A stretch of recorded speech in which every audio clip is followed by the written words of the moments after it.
നമുക്കെല്ലാം സാമ്പത്തികമായ ഒരുപാട് പ്രതിസന്ധികളും പ്രയാസങ്ങളുള്ള ആളുകളാണ് പലരും. അപ്പോൾ ഞാനിങ്ങനെ ആലോചിക്കാറുണ്ട്, പണ്ടൊക്കെ 10 ഉറുപ്പിക്ക് ഞാൻ പണിയെടുത്തിട്ടുണ്ട്. പണ്ട് ദിവസം 10 ഉറുപ്പിക ശമ്പളം. അത് കഴിഞ്ഞ് കുറച്ച് കാലം കഴിയുമ്പോൾ പിന്നെ 100 ഉറുപ്പിക്ക് പണിയെടുത്തിട്ടുണ്ട് ഞാൻ. 100 രൂപയാണ് ഡെയിലി ശമ്പളം, മാസം 3000 രൂപ ശമ്പളം. അപ്പോൾ അന്ന് നമുക്ക് വലിയ പ്രയാസം ബുദ്ധിമുട്ടൊന്നുമില്ല. പക്ഷേ നമുക്ക് സ്വന്തമായിട്ടൊരു വീടില്ല, സ്ഥലമില്ല, അങ്ങനത്തെ പ്രശ്നങ്ങളുണ്ട്. എന്നാലും കടങ്ങളൊന്നുമില്ല. അങ്ങനെ കുറച്ച് കാലം കഴിഞ്ഞപ്പോൾ പിന്നെ നമുക്ക് 300 രൂപ ശമ്പളത്തിൽ ഞാൻ പണിയെടുത്ത് പണ്ടാരിയും പൊറോട്ടയൊക്കെ ആയിട്ട് 375 പണിയെടുത്ത് 10-20 കൊല്ലം മുമ്പ്.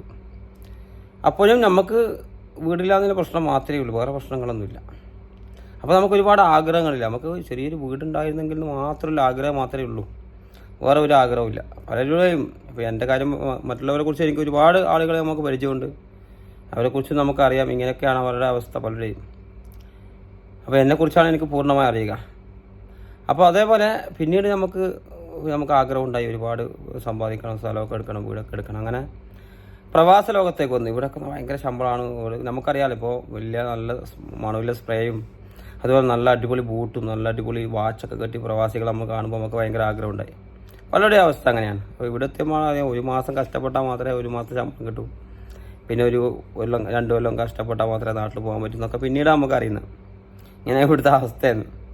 അപ്പോൾ നമുക്ക് ഇവിടെ വന്ന് ഒരുപാട് പൈസ ഒക്കെ ഉണ്ടാക്കി നമ്മൾ സ്ഥലമൊക്കെ എടുത്ത് വീടൊക്കെ വെച്ച്, അപ്പോൾ നമുക്ക് നല്ല ശമ്പളം ഉണ്ട്. അപ്പോൾ നമ്മൾ പണ്ട് വിചാരിച്ചത് എന്താ, നല്ല ശമ്പളമൊക്കെ കിട്ടിയാൽ നമ്മൾ രക്ഷപ്പെട്ടു, പിന്നെ നമുക്ക് പ്രയാസം ഉണ്ടായി. പക്ഷെ നമുക്ക് 40 ശമ്പളം മേടിച്ചു, ഞാൻ 80 ശമ്പളം മേടിച്ചു, ഞാൻ 1 ലക്ഷം ശമ്പളം വാങ്ങി. എന്നാലും വീണ്ടും പ്രശ്നങ്ങൾ ഇങ്ങനെ കിടക്കുക. ബുദ്ധിമുട്ടും കടമൊന്നുമില്ല, അതൊക്കെ പലരുടെയും ഇതാണ്. ചില ആളുകൾ പറയാറുണ്ട് പ്രവാസിയായ പിന്നെ കടം കൂടി. അങ്ങനെ കടങ്ങളൊന്നുമില്ല. പക്ഷേ എനിക്ക് കടങ്ങളൊന്നുമില്ല, പക്ഷേ നമുക്ക് ആഗ്രഹങ്ങളുണ്ട്. ഇപ്പോൾ വണ്ടീൻ്റെ അടവുണ്ട് മാസം, അതുപോലെ ഇപ്പോൾ ആ വണ്ടി മാറ്റി വേറെ നല്ല വലിയ വണ്ടി എടുക്കണമെന്നുണ്ട്. അപ്പോൾ നമുക്ക് എത്രയാണ് ശമ്പളം കിട്ടുന്നത് അതിനനുസരിച്ച് നമ്മൾ ആഗ്രഹങ്ങൾ ഇങ്ങനെ വർദ്ധിക്കുകയാണ് ഓട്ടോമാറ്റിക്കലി. നമ്മൾ പോലും അറിയാതെ നമുക്കിങ്ങനെ ആഗ്രഹങ്ങൾ വന്നുകൊണ്ടിരിക്കും. ഇപ്പോൾ നമ്മൾ കുട്ടികളുണ്ടാവും, കുട്ടികൾക്ക് എന്തെങ്കിലും വാങ്ങണം, അല്ലെങ്കിൽ വൈഫിന് എന്തെങ്കിലും വാങ്ങണം. അപ്പോൾ പണ്ടൊക്കെ എന്താണ്, ചെറിയൊരു മോതിരമൊക്കെ പണ്ടൊക്കെ ആഗ്രഹം. അപ്പോൾ നമുക്ക് വലിയ ശമ്പളം കിട്ടുമ്പോൾ നമുക്കൊരു മാല വാങ്ങണമെന്ന് ആഗ്രഹം. പണ്ടൊക്കെ നമുക്ക് എന്തോ ഒരു ഇഞ്ചി കുത്തുന്ന ഫോൺ ഞാൻ ഒരുപാട് ആളുകൾ കളിയാക്കാറുണ്ട് നാട്ടിൽ നിന്ന്. ഇഞ്ചി കുത്തുന്നൊരു മറ്റേ വലിയ ഫോണായിരുന്നു പണ്ടത്തെ, അതിൻ്റെ നമ്പർ പോലും പേര് പോലും മറന്നുപോയി. അപ്പോൾ ഇന്നൊക്കെ നമുക്ക് ഉപയോഗിക്കുന്ന നല്ല ഐഫോണാണ്. അപ്പോൾ പണ്ടൊക്കെ ആളുകൾ ഇങ്ങനെ കളിയാക്കും ഇങ്ങനെ ഫോൺ. അപ്പോൾ ഇന്ന് നമുക്ക് ഒരുപാട് സൗകര്യങ്ങളും ഒരുപാട് ഇതൊക്കെ ഉണ്ട്, എന്നാലും നമ്മളെ ആഗ്രഹത്തിനൊരു കുറവില്ല. ഓരോരുത്തരുടെ അവസ്ഥ ഇതാണ്. അപ്പോൾ നമ്മൾ ഒന്നും ചെറിയൊരു രീതിയിൽ ജീവിക്കുകയാണെങ്കിൽ നമുക്ക് എത്ര ശമ്പളം കിട്ടിയാലും മാറ്റി വെക്കാനും ഇതാക്കാനൊക്കെ സംഭവിക്കും. പക്ഷേ നമുക്ക് പറ്റില്ല. അത് നമ്മളെ ആഗ്രഹങ്ങൾ ഇങ്ങനെ ഓട്ടോമാറ്റിക്കലി നമുക്ക് ആഗ്രഹങ്ങൾ ഉണ്ടാകും.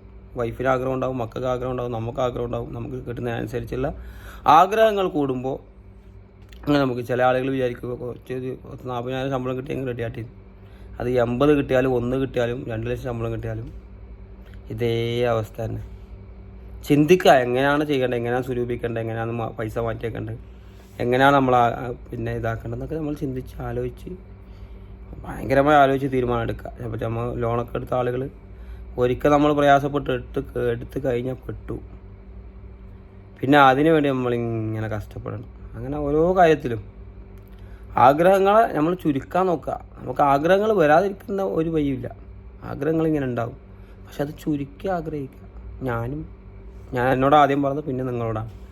ചിന്തിക്കുക, നല്ല നല്ല കമൻറ്റുകൾ എഴുതുക. നിങ്ങളിങ്ങനെ ചിരിച്ചിട്ടൊന്നും പോകരുത്, നല്ല നല്ല കമൻറ്റുകൾ എഴുതുക. ഓക്കെ.